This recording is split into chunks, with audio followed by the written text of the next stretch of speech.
কিন্তু মা আজকে যে কি খাবে সেটাই বুঝে পাচ্ছি না। ঠিক আছে, বুড়িমাকে জিজ্ঞেস করে আসি। বুড়িমা নমস্কার, আপনি কি বিরিয়ানি খাবেন?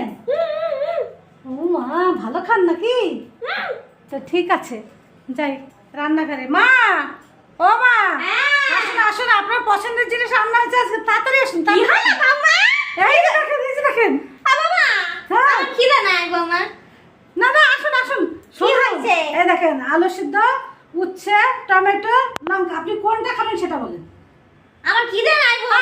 না না না, এই যে দেখেন, আবার ডালও হয়েছে, আর ওই যে আপনার সাদা ভাতও হয়েছে। বৌমা আমার পেট ভরে গেছে বৌমা। না না না, আসেন আসেন, আপনার জন্য আসল স্পেশাল জিনিস বানানো হয়েছে। কি বানাইছো বৌমা? দেখু হ্যাঁ, কি গো বৌমা?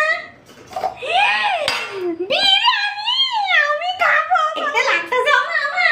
বিরিয়ানি খাবা? আমার মাও খাবে বলছে। আমার মারে একটু বিরিয়ানি দিয়ে বৌমা।